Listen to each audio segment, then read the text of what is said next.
no algo nuevo, porque el discipulado no es algo nuevo.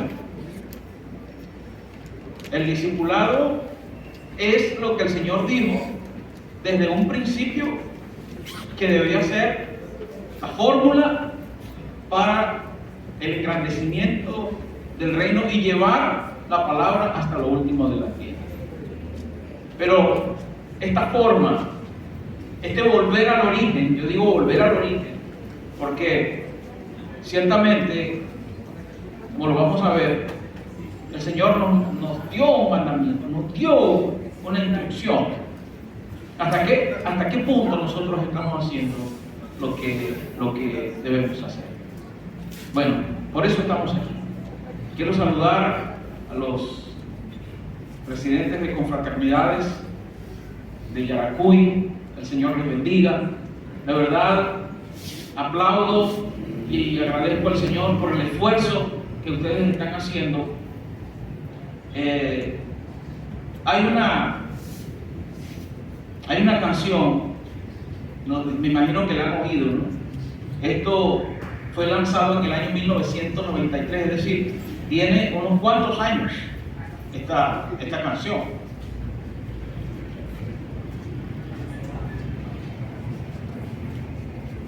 Quiero nombrarlo porque usted sabe que a veces es importante nombrar. El municipio Sucre está nuestro pastor Antonio Polanco. Le saludamos en el nombre del Señor. Amén. Anthony Polanco. Ildemar Rodríguez. Pedro Colina.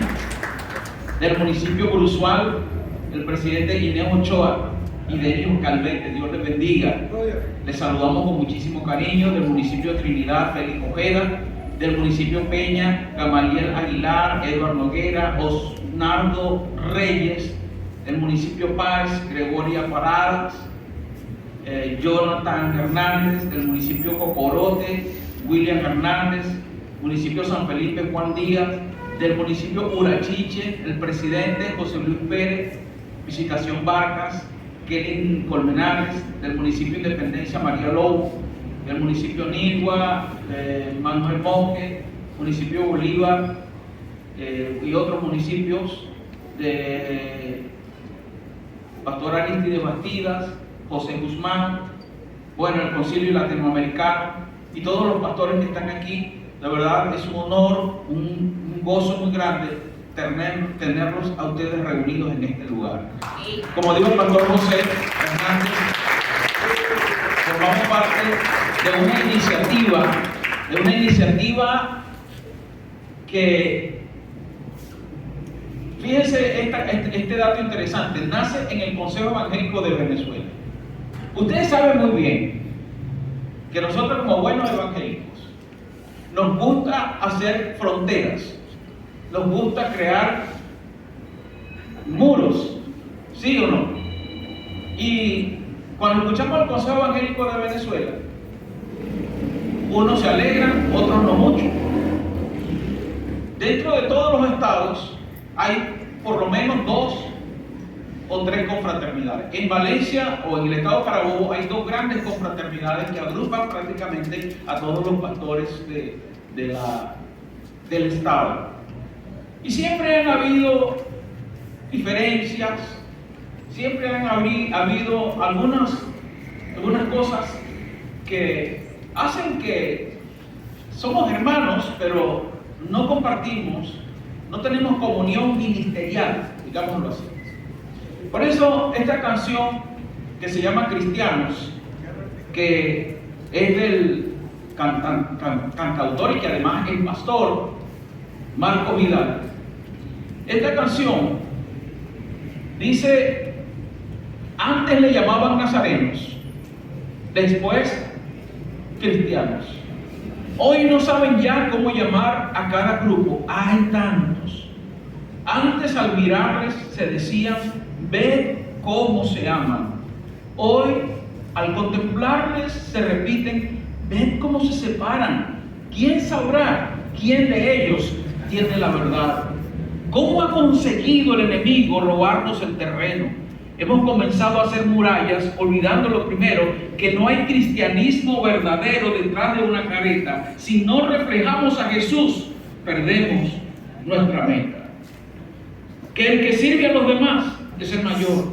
Que el sermón del monte aún está en vigor. Que aún existe el buen ejemplo y la humildad de corazón. Y que no hay vida ni hay iglesia si no hay perdón. Entonces el coro de la canción dice: ojalá el maestro pueda decir como dijera hace años: no lloréis, solo duerme, no está muerta. ¿Qué te pasa, iglesia amada, que no reaccionas? Solo a veces te emocionas y no acabas de cambiar. Antes tenían todo en común y oraban en la noche. Hoy compiten por saber quién tiene el mejor carro y la mejor casa. Antes morían abrazados en la arena del circo romano. Hoy discuten si al orar hay que alzarnos las manos. Unos creen en profecía y otros no. Unos predican la fe y otros el amor. Unos hablan lengua y otros presumen de virtud. Y mientras tanto, el mundo muere y muere sin ver la luz. Esto fue escrito en el año 1993 y ha tenido vigencia, por lo menos en este país, ha tenido vigencia por muchos años. Pero yo alabo al Señor porque algo está pasando en este país. Algo está pasando en este país. Y es que el Señor está moviendo las fibras de nuestro corazón para entender que la iglesia es una sola y que la comisión es una sola. Que no la federación, como se llame, o la confraternidad, como se llame, no tiene una comisión privada, sino que es la misma comisión, es el mismo método y es la misma forma que estableció el Señor Jesús. Por eso hemos entendido esto y por eso estamos aquí haciendo un esfuerzo, recorriendo el país. En esta iniciativa del Consejo Evangélico de Venezuela nombró una comisión de la cual formamos parte, sí o sí, porque el pastor Otiel Morales es el presidente, digámoslo así, de esta comisión.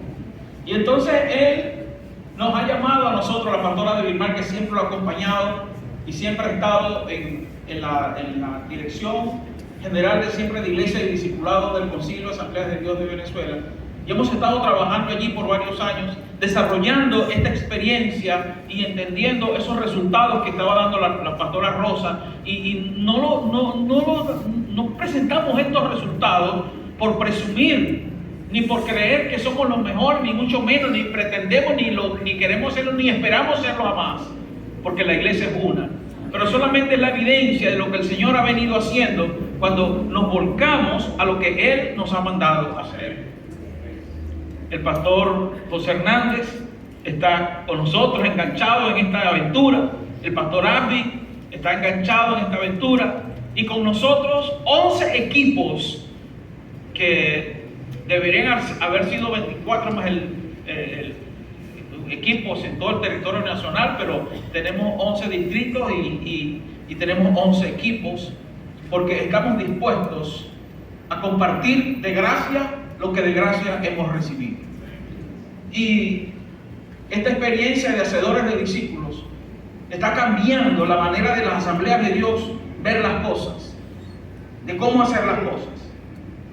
Y el Señor nos ha dicho que vayamos puertas afuera a compartir a todo aquel que quiera esta experiencia de volver al origen de cómo se hacen las cosas y cómo el Señor estableció que se hicieran las cosas. No estamos ofreciendo un material, no estamos vendiendo un material. Sin embargo, hay un material que nosotros estamos utilizando. Esto tiene dos etapas, como decía el pastor José. Usted ve allá que el eslogan de la cumbre y de todas las cumbres, de las 11 cumbres, ya hicimos una cumbre en Nororiente, una cumbre en el distrito Lara, una cumbre en Valencia que terminó ayer, y esta es la cuarta cumbre, y todavía quedan, porque son 11 cumbres, y el eslogan es discípulos que hacen discípulos, y después, ¿qué hacen? Siembran iglesia.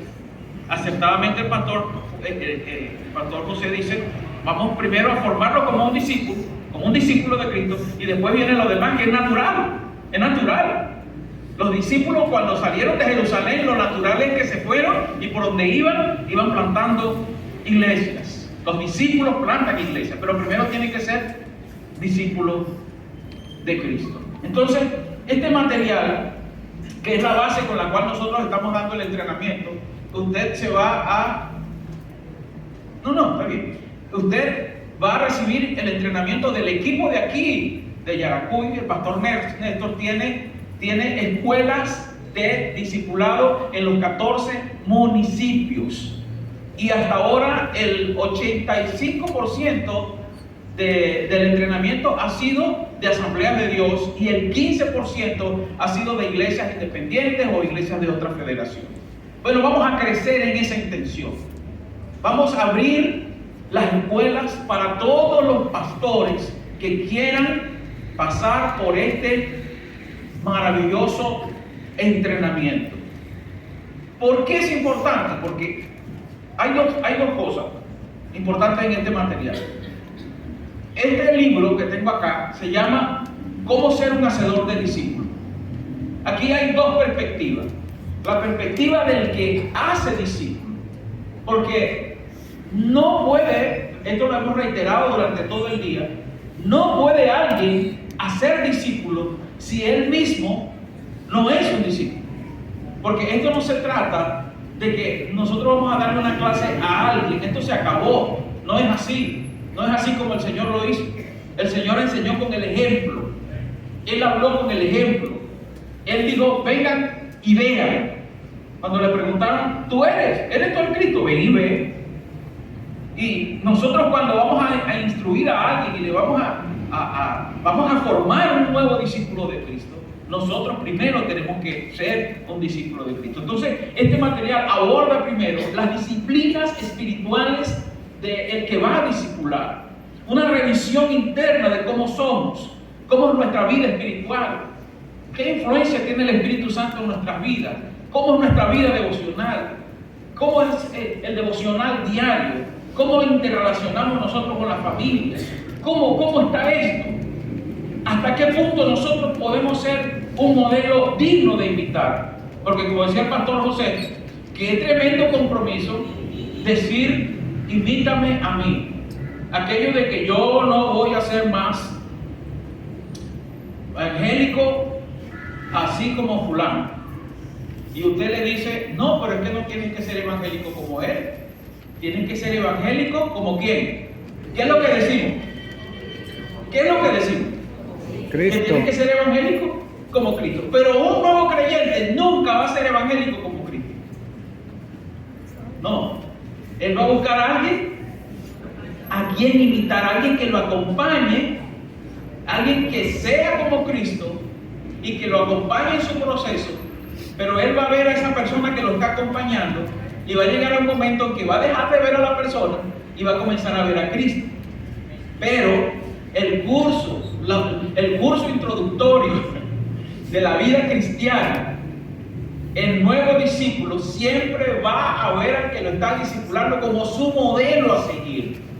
Cómo ora, cómo hace. Ayer decíamos que hay personas que lo ven a uno, tú estás discipulando a alguien y entonces te están viendo, oye, pero me decía una vez una hermana, pero yo quiero orar así bonito como usted. Dígame, escríbame aquí. Mi papá cuando iba a orar, él decía, ¿cómo es que decía él? Soberano Señor, Padre de nuestro Señor Jesucristo, por los méritos sacrosantos, sagrados de Jesús. Y entonces la gente decía, oh, yo quiero orar así, porque ellos piensan que dependiendo de la palabrería, Dios te va a escuchar más rápido. Y ellos quieren ver cómo tú haces, y siempre se andan fijando en los demás. Pero el que está discipulando está tratando de aparta la vista de los demás y fíjate en mí. ¿Somos nosotros capaces de hacer eso? Bueno, la primera parte de este entrenamiento aborda esa revisión de las disciplinas espirituales en nuestra vida. La segunda parte de este entrenamiento tiene que ver entonces cómo nosotros vamos a abordar al nuevo creyente para convertirlo a él mismo en un discípulo de Cristo, y esto lo hacemos con este material que se llama Un llamado al gozo. Hay muchos materiales, nosotros no estamos vendiendo materiales como les dije, pero este es un esfuerzo de una cantidad de expertos y se dice que esto es lo mejor que hay en discipulado hasta ahora. Sin embargo, hay otros materiales que usted puede usar. El pastor Otiel dice una expresión, él dice, no importa si el gato es negro o es blanco, lo importante es que case ratón. Entonces, el problema no es el material que usted está usando, sino que usted sea un hacedor de discípulos.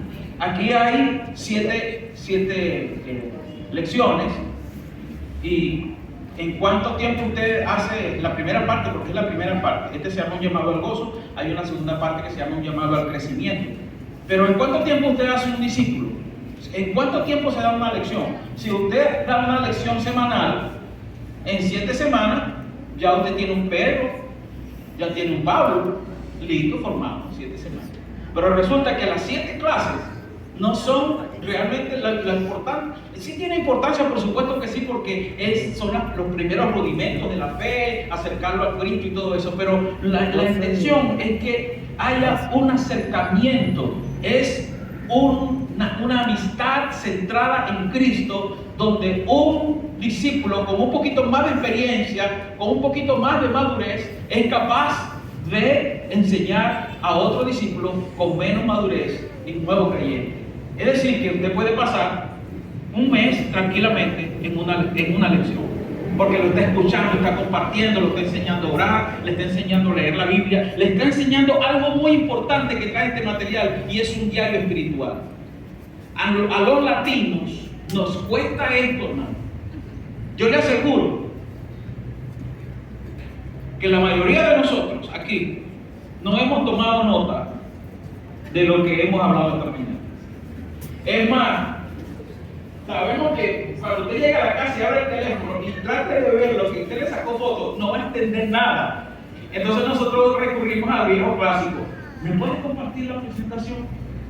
Pero no importa cuánto usted le saque fotos a una presentación, lo que usted está aprendiendo, lo que el Señor le está diciendo de una manera personal, eso debe estar escrito allí. Y este librito enseña tanto al que está discipulando como al que va a ser discipulado a cómo llevar una disciplina espiritual diaria, sus encuentros diarios con el Señor, donde el Señor le está hablando, está escribiendo su devocional. ¿Qué me dijo el Señor en este versículo de hoy?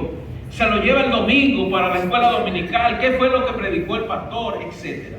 Esto es hermoso y es maravilloso. Por supuesto que ambos libros traen el manual de cómo ser un hacedor de discípulos. Esto es para que tú enseñes a tus líderes cómo es que ellos van a ser discípulos.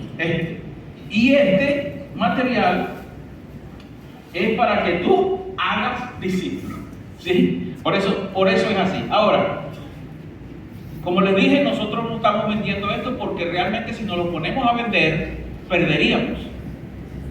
Porque si usted va a Amazon y compra este kit está en el orden de los $60. Tenemos una gran bendición de que como hay tantos problemas en Venezuela, nos miran con misericordia. Entonces, el doctor Billy Graham Jr., que es el autor de todo este proceso, y todo su equipo, para Venezuela lo subsidiaron de tal manera que para nosotros el costo de traslado y de movilización de esto son $12. Pero no, yo quiero 20 para vender. No, es que ni siquiera queremos vendérselo a alguien así, dárselo a alguien así. Nosotros queremos que cuando Néstor usted se inscriba para que Néstor con su equipo vaya a darle los talleres y el entrenamiento. Allí nosotros disponemos el material para que usted lo tenga. Porque nosotros queremos que cada kit se convierta en alguien apasionado por el discipulado y que discipule también a otros. ¿Ven? Entonces los invitamos a que se incluyan en esta visión, en esto tan grande que está pasando en Venezuela, donde el Señor está moviendo. En Valencia, uno habla con un pastor y está motivado por el discipulado. Habla con otro pastor, está motivado por el discipulado. Habla con el presidente de la confraternidad, anda pensando en eso. Hablamos con alguien de una federación, está pensando en eso. Pero lo que tenemos es que ponernos de acuerdo en cómo y si realmente lo estamos haciendo como el Señor dijo que lo hiciéramos. Amén. Bueno, quiero hablarles brevemente, porque realmente es breve, Ya usted debería estar en su casa hasta ahora. El imperativo urgente, pastoreando discípulos según el corazón del Señor Jesús. Nosotros sabemos que la misión de la iglesia, desde sus albores, desde que comenzó, desde que el Señor lo mandó, ha estado definido claramente por este mandamiento trascendental del Señor, lo que nosotros llamamos la Gran Comisión. Obviamente no es un consejo, no es una sugerencia. Y allí vamos a verlo en el libro de los Hechos. El libro de los Hechos, el libro de Mateo. ¿Tiene mi Biblia allá? Aquí la tengo.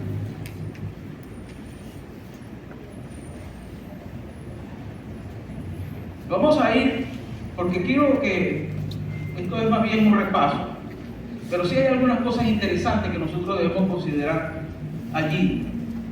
Y en el capítulo 28, esos versículos finales que el Señor dice, allí en capítulo 28, 16, dice: pero los 11 discípulos se fueron a Galilea, al monte donde Jesús le había ordenado. Y cuando le vieron, le adoraron, pero algunos dudaban. ¿Quiénes dudaban?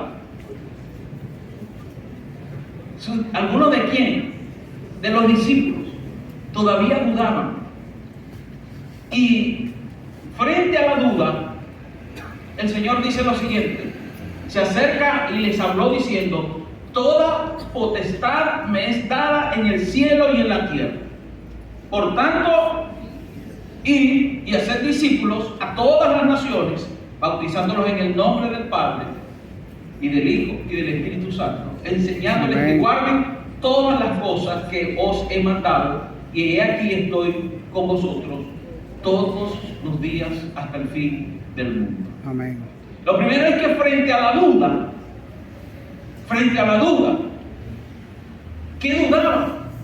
Lo habían visto morirse, lo habían visto resucitado, y ellos todavía dudaban. Pero ¿de qué dudaban? Había muchas dudas en ellos, y el Señor despeja todas las dudas cuando dice: toda potestad me es dada en el cielo y en la tierra. Es decir, una potestad universal sobre todas las cosas. Está despejando la duda. Aquí no le está hablando a alguien que fue enviado, a alguien que fue comisionado, a alguien que mandó a decir algo. Aquí les está hablando, es el que recibió absolutamente toda la potestad. Ahora, cuando nosotros hablamos de que el Señor recibió toda la potestad, ¿a qué nos estamos refiriendo? ¿O qué pensamos? Pensamos en el que es coautor, la divinidad del Señor Jesús y todo lo que tiene que ver con el Señor como Dios, como hacedor de milagros, como hacedor de maravillas, como Jehová Jireh, Jehová Shalom, Jehová Nisi. Bueno, todas esas cosas están allí y no hay lugar a dudas de que es Dios el que nos está mandando. Pero toda potestad le antecede justamente a la comisión. El Señor está diciendo: les voy a dar esta comisión. Esto que le estoy diciendo, se lo estoy diciendo en base a la autoridad que tengo para encomendarle lo que le estoy encomendando. Algunos han dudado de por qué el Señor nos dejó a nosotros el ministerio, o nos hizo copartícipes, nos hizo socios del ministerio de la reconciliación, dándonos a nosotros la palabra. ¿Cómo es posible que algo tan importante, tan grande y tan poderoso se le haya entregado en las manos de seres tan cambiantes, tan fluctuantes, tan difíciles, tan débiles, tan pecadores como lo somos nosotros? Pero el punto no es quiénes somos nosotros, porque siempre vamos a ser débiles. El asunto es quién es el que está con nosotros y en la autoridad de quién nosotros hacemos las cosas. Entonces dice: toda potestad me es dada en el cielo y en la tierra. Por tanto, id y hacer discípulos a todas las naciones, bautizándolos en el nombre del Padre, y del Hijo y del Espíritu Santo, enseñándoles que guarden todas las cosas que yo os he mandado, y aquí estoy con ustedes todos los días hasta el fin del mundo. Es decir, que es una presentación holística de lo que es la comisión, de quién es el que lo manda, quién es el que lo recibe, cuál es el mandato y cuál es lo que va a acompañar a los que está, qué es lo que va a acompañar a los que tienen el mandato. Todo, absolutamente todo, toda la potestad. El mandamiento es para todos. Está involucrado todas las naciones y hay que enseñar todo. El pastor José refería lo que dijo Cornelio cuando vio a Pedro. ¿Qué es lo que él estaba preparado para oír? No era lo que a Pedro se le ocurriera, porque había un fenómeno tremendo en Pedro. Qué importante es para nosotros, para un discipulador, que nosotros podamos tener las disciplinas espirituales claras, porque las disciplinas espirituales son las que rompen los paradigmas en el que va a discipular. Pedro no tenía la más remota y mínima intención de ir a la casa de un gentil a predicar el evangelio, mucho menos a decirle el llamamiento y mucho menos ponerle la mano encima para que fuera bautizado con el Espíritu Santo. Nunca, jamás. El Señor tuvo que valerse de su divina sabiduría para que Pedro finalmente entendiera que cuando dijo a todas las naciones, no se estaba refiriendo a todos los judíos que estaban esparcidos por todas las naciones, sino que era a todos los habitantes de la tierra en todo el mundo, en todos los tiempos. No lo había entendido. Y Pedro llega todavía, había sido confrontado por el Señor cuando le dice, mata y come. Y sin embargo, Pedro, cuando entra a la casa, mira, usted entra hoy a la casa de alguien que le abre la puerta para que le predique, y usted entra con la actitud de Pedro, y lo mínimo es que le sueltan los perros. Porque la palabra de Pedro fue, usted sabe muy bien cuán abominable es para mí el que yo entre en tu casa. Es decir, que el Espíritu Santo lo había confrontado. El Espíritu Santo le estaba diciendo que la cruz era para todos. Y sin embargo él dice, es abominable pisar tu casa. Yo no estoy aquí porque quise.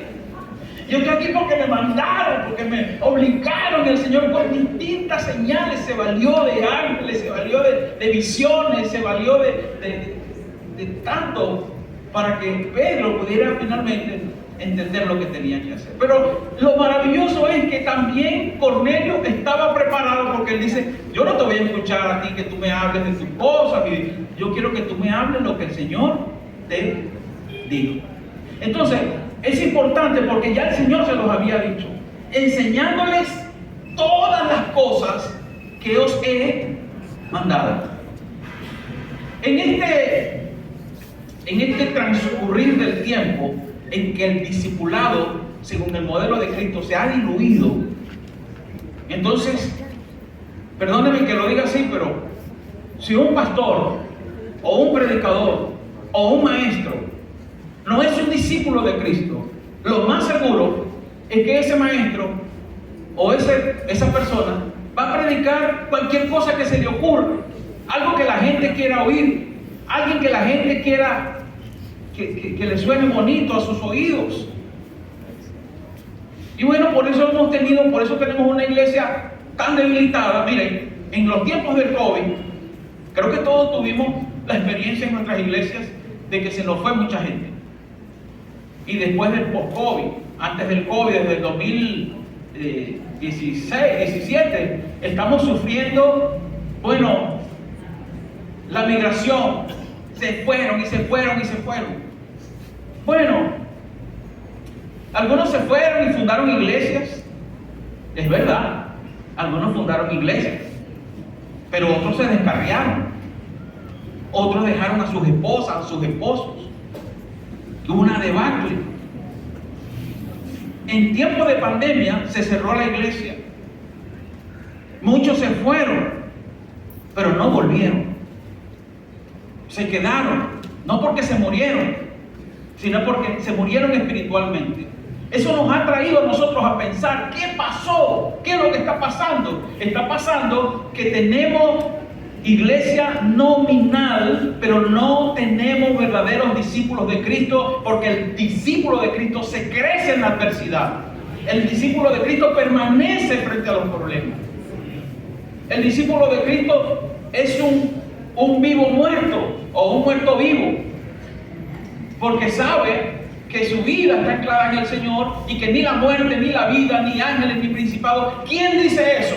Una persona que verdaderamente es un discípulo de Cristo y que piensa como Cristo, anda como Cristo y actúa como Cristo. Ahora, ¿por qué el discipulado es urgente hoy? ¿Por qué es urgente hoy?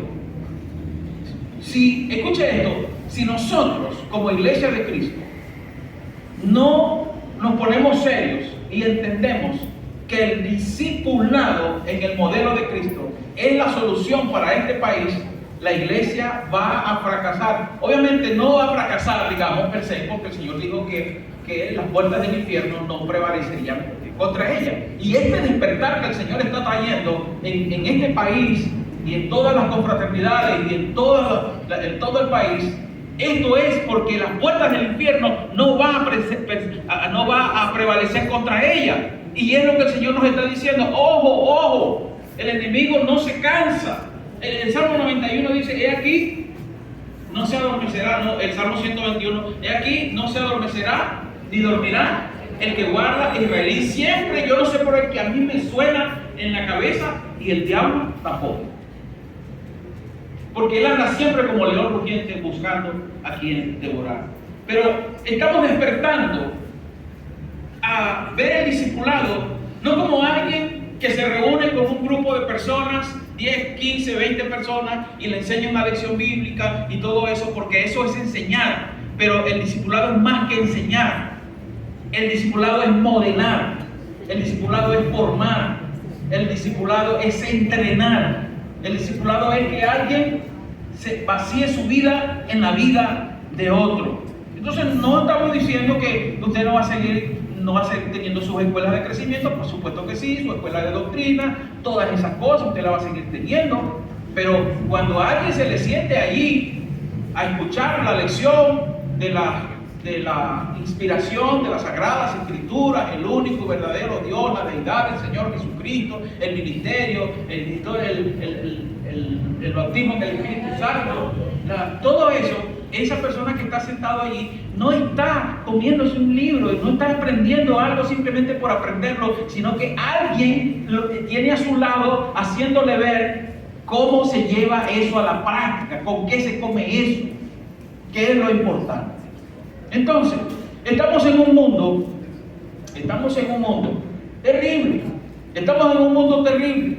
Presenta desafíos únicos que hacen que el discipulado tenga que ser robusto, que sea no solamente deseable, sino que sea imperativo. Necesitamos un discipulado robusto, un discipulado de verdad. ¿Por qué? Porque esta secularización en la que nosotros vivimos, el relativismo moral, hoy más que nunca, todo es relativo.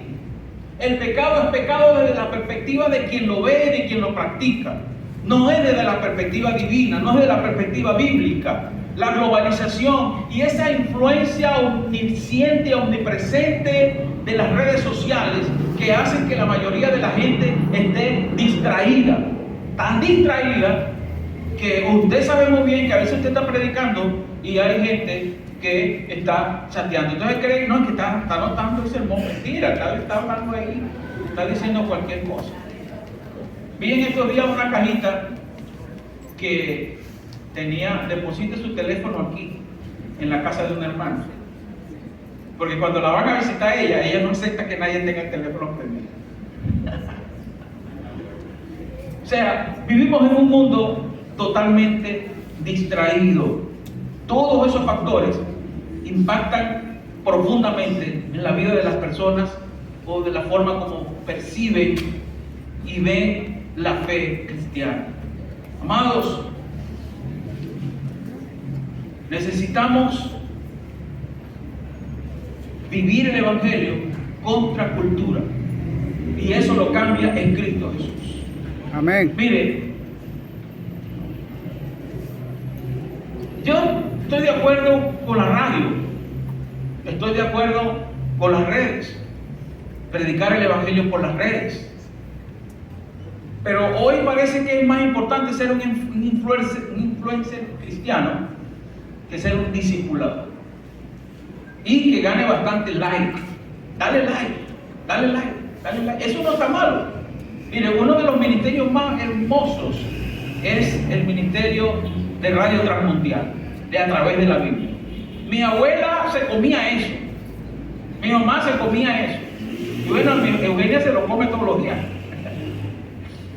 Todos los días lo escucha. Y eso no está malo, eso está bueno porque es un estudio bíblico.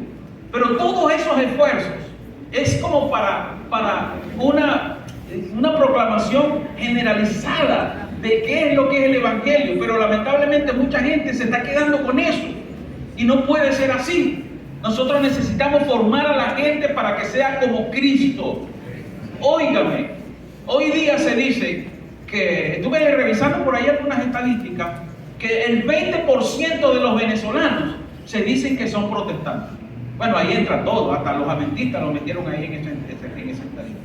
Pero yo creo que si eso fuera verdad, este país no estuviera como está. Algo está pasando.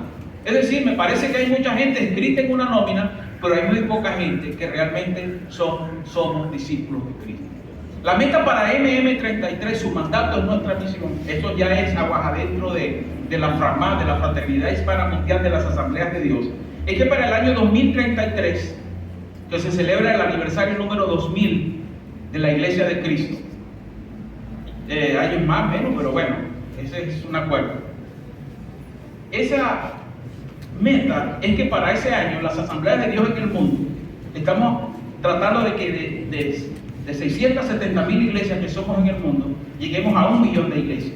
Entonces, al principio, había también una meta en cuanto a número de personas, y decía que de 70 millones de creyentes íbamos a pasar a 100 millones de creyentes. En el transcurso de meses, años, no sé cuánto, alguien parece que se dio cuenta que esto estaba mal dicho. Entonces ahora no se habla así, se dice que tenemos que pasar de 70 millones de creyentes a 100 millones de discípulos. Porque usted sabe que hasta el diablo cree y tiembla.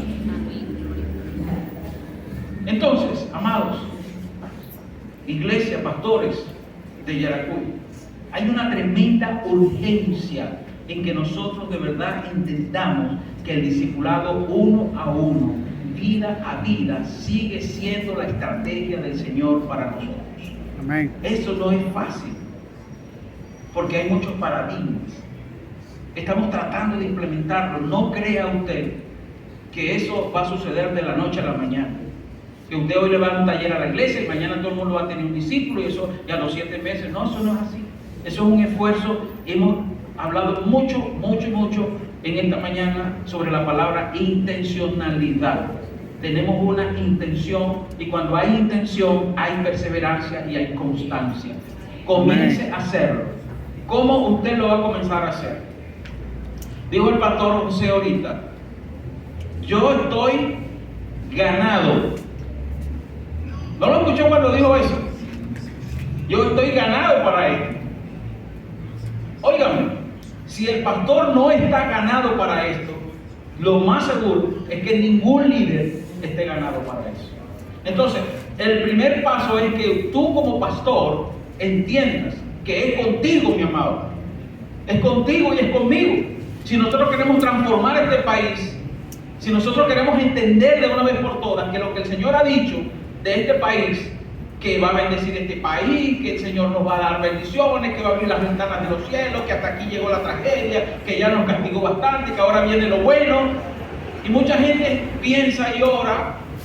Yo no sé por qué a mí siempre que escucho estas oraciones, no sé, a mí me causa cierto escozor cuando yo escucho que alguien está orando por la economía, que el Señor abre las ventanas de los cielos, y algunos se ponen a hablar locuras, orando locuras por la política, que el Señor quite a fulano y traiga a fulano, y los pastores, los ministros, y por supuesto la iglesia está pendiente de ver quién sube y quién va, quién está arriba, quién se sienta, quién no se sienta. Hermano, aquí no importa quién se sienta en la silla de Miraflores. Aquí importa es quién tiene el control espiritual de este país. Eso es lo que importa. Porque el cambio para Venezuela no va a venir por la política, porque seguimos como los discípulos, preguntando que si el Señor restaurará el reino en este tiempo. Y el Señor sigue diciendo lo mismo. No les toca a ustedes saber los tiempos y las sazones que el Señor puso en su sola potestad. Entonces es tiempo de que nosotros dejemos de preocuparnos por eso. No nos preocupemos por eso, hermano. No importa. Me llama la atención profundamente el hecho de que los discípulos, lo primero que hicieron, después que amenazaron a Pedro y a Juan para que no predicaran más en el nombre de Jesús, ellos vinieron y se reunieron en la iglesia y le dijeron al Señor lo que estaba pasando. Yo de verdad le hubiera dicho al Señor: Señor, aquí estamos, vamos a hacer un clamor, porque nos están diciendo que no prediquemos, porque si predicamos nos van a caer a palo. Bueno, vamos a hacer un clamor, hermano, vamos a orar, póngase en pie. Y empezamos nosotros: reprendemos todo espíritu de oposición, reprendemos al diablo y a sus demonios, guárdanos, Señor, manda a tus ángeles alrededor de tu iglesia y fuera, y reprendemos a todo el mundo. Ellos no oraron así, ellos tenían fresquito lo que el Señor les había dicho. No es problema de ustedes, lo tenían fresquito. Van a recibir poder y van a ser mis testigos.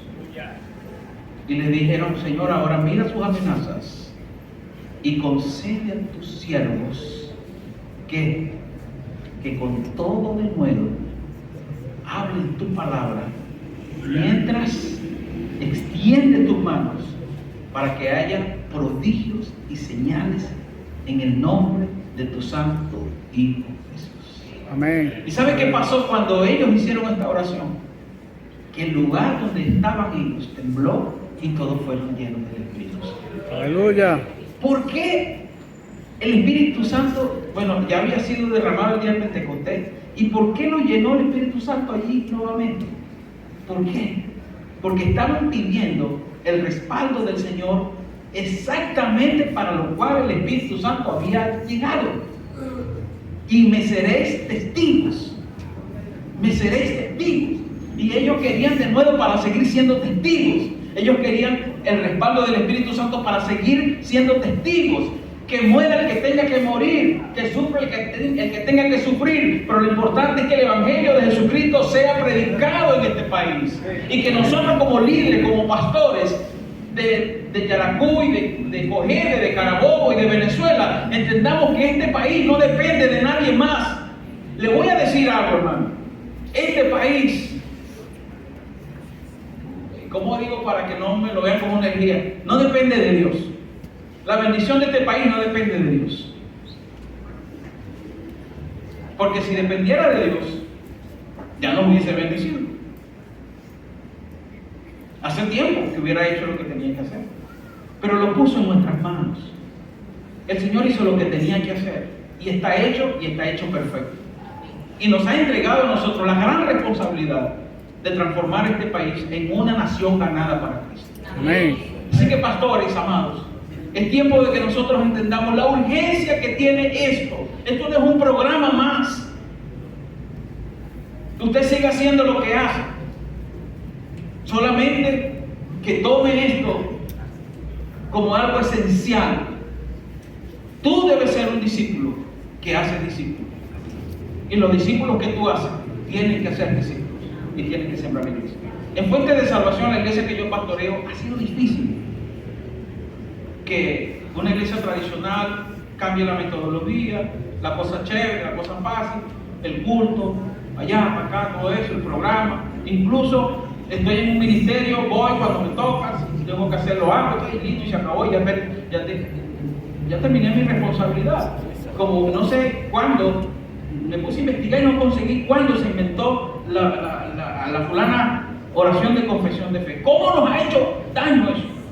La oración de confesión de fe nos ha hecho daño porque nos ha eximido a nosotros de la responsabilidad que va más allá de la confesión de fe.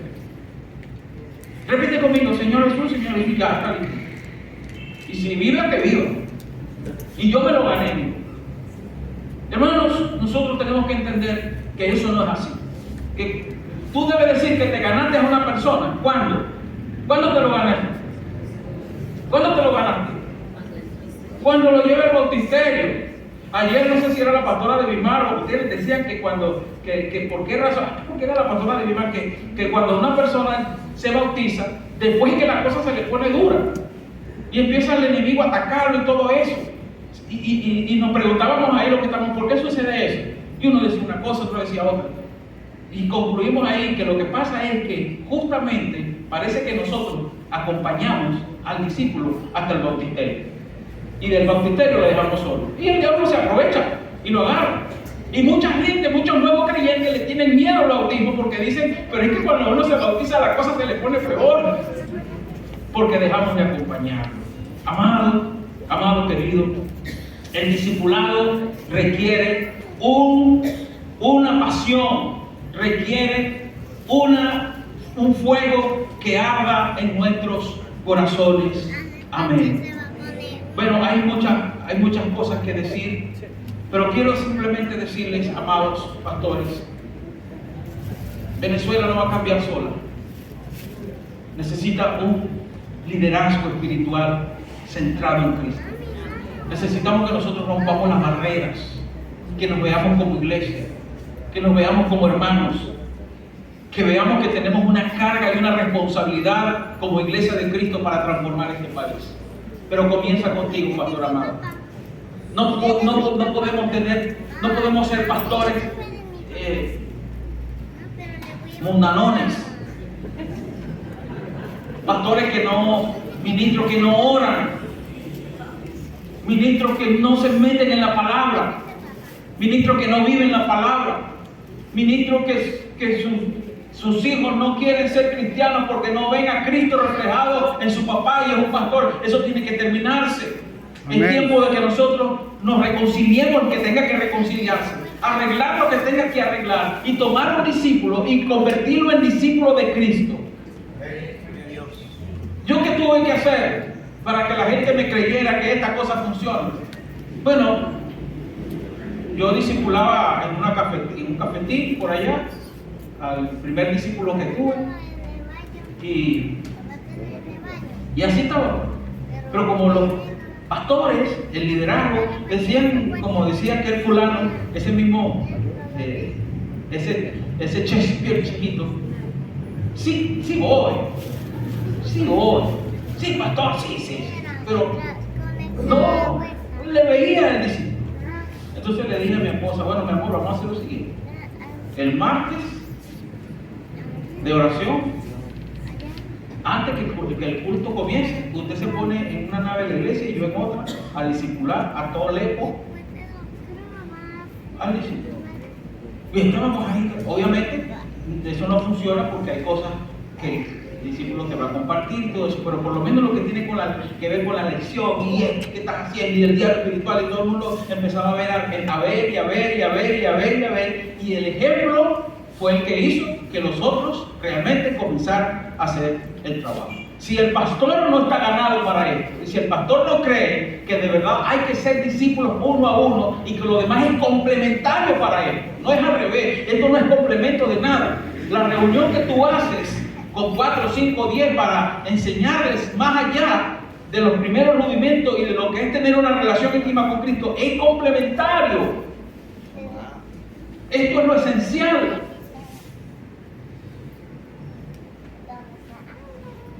Es lo esencial.